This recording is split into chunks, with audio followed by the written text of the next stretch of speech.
tua palavra é luz no meu caminho, luz no meu caminho, meu Deus, tua palavra é, tua palavra é. Estimados irmãos e irmãs, que bom nos encontrarmos nesta sexta-feira para estarmos meditando o mistério da paixão do Senhor. É o segundo dia do Tríduo Pascal. E Jesus nos convida a voltar os olhos neste momento para o madeiro da cruz.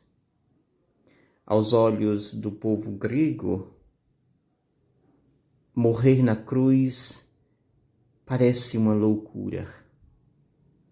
Aos olhos do povo hebreu, parece um escândalo.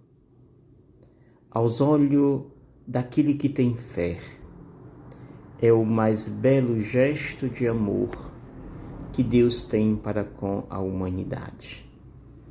A humanidade é redimida do pecado porque o Filho de Deus aceita passar pela cruz. E neste dia nós somos convidados, portanto, a fazer esse caminho que Jesus faz. Jesus abraça a cruz, é entregue por um dos seus. E parece, na cena que transcorre, um fracassado. Mas apenas parece. Ele mesmo vai dizer: o meu reino não é deste mundo. E é nesse contexto que nós somos convidados a nos inteirar e compreender e acolher este caminho que Jesus faz hoje. Celebrar a paixão do Senhor é recordar que Jesus se fez humano em tudo. É claro, menos no pecado, como vai dizer a carta aos Hebreus. Mas Jesus participa de muito das nossas experiências. E aqui, portanto, Jesus se solidariza com tanto sofrimento que a humanidade passava. E hoje, com tanto sofrimento que a humanidade vem passando. Recorramos agora aos textos desta liturgia da palavra. A sexta-feira da paixão é o único dia do ano em que a igreja não celebra o mistério da Eucaristia. E a razão é simples. O Filho de Deus, aquele que nós celebramos na Eucaristia, será morto. E nós, na Eucaristia, celebramos o Cristo ressuscitado. Então não teria lógica celebrar a missa. Por isso nós celebramos a chamada celebração da paixão do Senhor. E esta celebração da paixão passa justamente pela liturgia da palavra, que nós celebramos, pelo o chamado beijo da cruz, né? E depois pelo momento em que fazemos a comunhão, esta comunhão que foi consagrada no dia anterior, na quinta-feira, ontem, portanto. Desta forma, caríssimos irmãos e irmãs, hoje nos é apresentado o texto na leitura primeira do profeta Isaías, onde nos mostra o profeta Isaías aquela parte, a última parte, do cântico do servo sofredor, o servo de Javé, o profeta Isaías capítulo 3, a partir do versículo 53, e aqui mostra justamente a parte final, quando este servo sofredor é morto. E aqui nós podemos olhar nessa perspectiva este canto do servo, que é este mais longo que o texto do profeta Isaías nos mostra.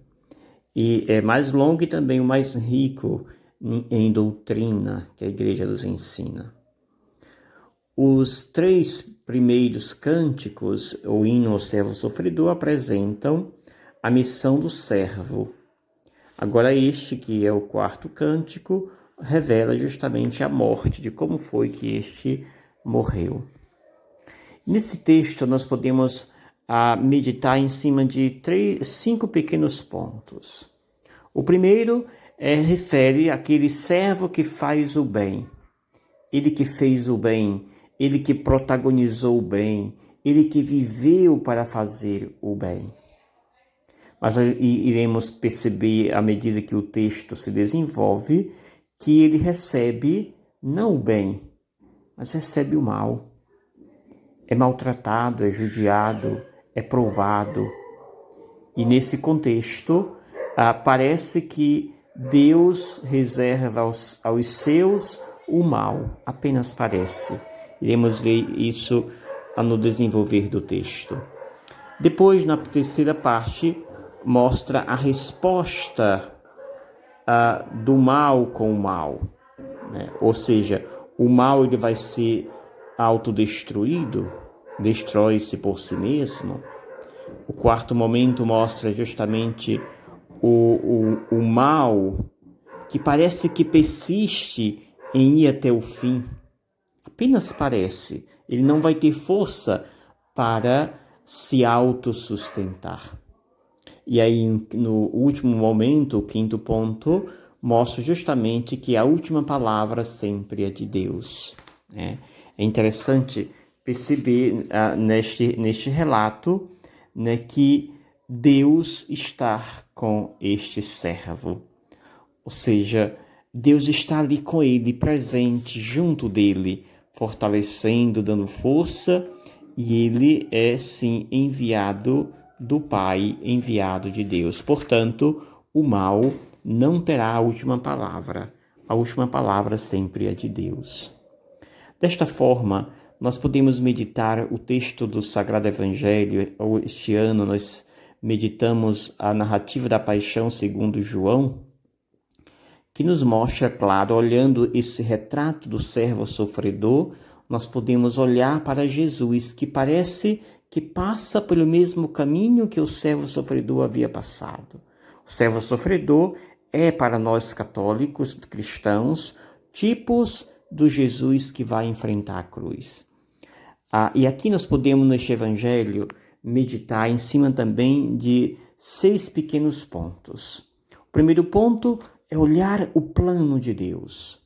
Jesus não se desfaz do plano de Deus. Jesus acolhe com toda a energia, com toda a força, o plano do Pai.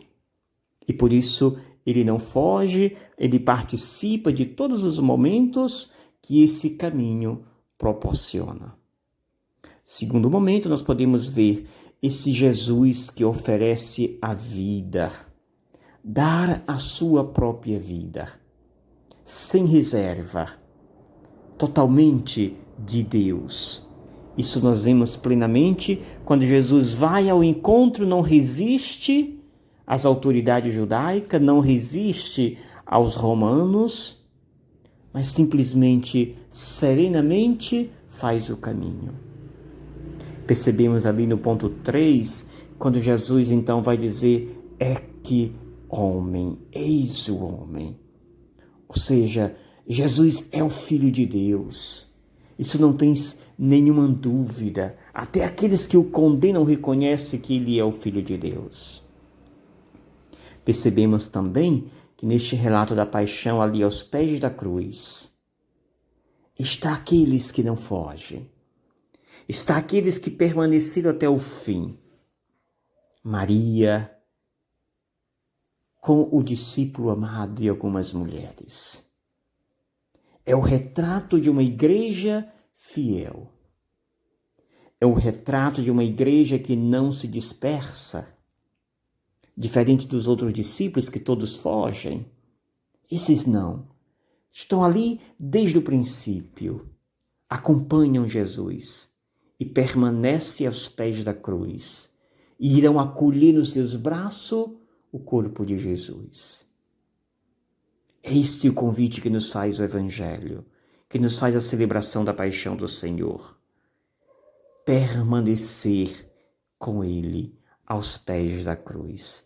É a igreja que persevera, que não foge, que não se dispersa. Depois, nós iremos perceber no desenrolar do relato da paixão, quando Jesus vai dizer: tudo está consumado. Olhando para toda a trajetória de Jesus, é o momento ápice da vida do Mestre. Tudo está consumado. Ou seja, tudo está de acordo com o que o Pai o disse. Tudo está em conformidade com o projeto que o Pai descreveu para que o Mestre Jesus realizasse. E assim, nós então fechamos quando Jesus ali, o seu lado do seu peito é aberto e ali jorra sangue e água. João faz questão de nos mostrar que é na cruz que nasce a igreja. É no alto da cruz que nasce os tesouros da igreja, o sacramento do batismo e o sacramento da Eucaristia. São esses grandes, maiores tesouros que a igreja é responsável em preservar. Assim concluímos com as palavras do autor da carta aos Hebreus, que nos mostra um Jesus que em tudo se assemelha a nós, exceto no pecado. Participa, faz experiência da nossa vida. Depois, um Jesus que faz a experiência pascal. A kenosis, um Jesus que se rebaixa, que se humilha, mas um Jesus que será elevado. E ainda diz o autor, Jesus é o sumo sacerdote por excelência. É aquele que veio trazer para a humanidade o que faltava. E Jesus veio trazer à humanidade justamente isto que conclui o autor da carta aos Hebreus. Veio trazer fé e esperança. É isso que o sustentou. É isso que o manteve indelével diante das realidades adversas. Jesus é o Senhor e Mestre da história. Rezemos este dia com serenidade. Contemplemos o Jesus na cruz. É claro que a cruz não será a sua casa.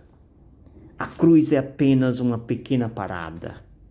Logo, logo, celebraremos a sua ressurreição, a plenitude do Mestre, que vencerá a morte e exaltará a vida.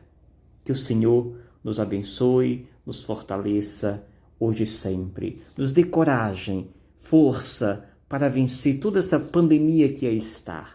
Vencer tantos obstáculos que se encontram pelos caminhos. Jesus nos ensina a vencer. A vida tem sempre a última palavra. Em nome do Pai, do Filho e do Espírito Santo. Amém. Gratidão.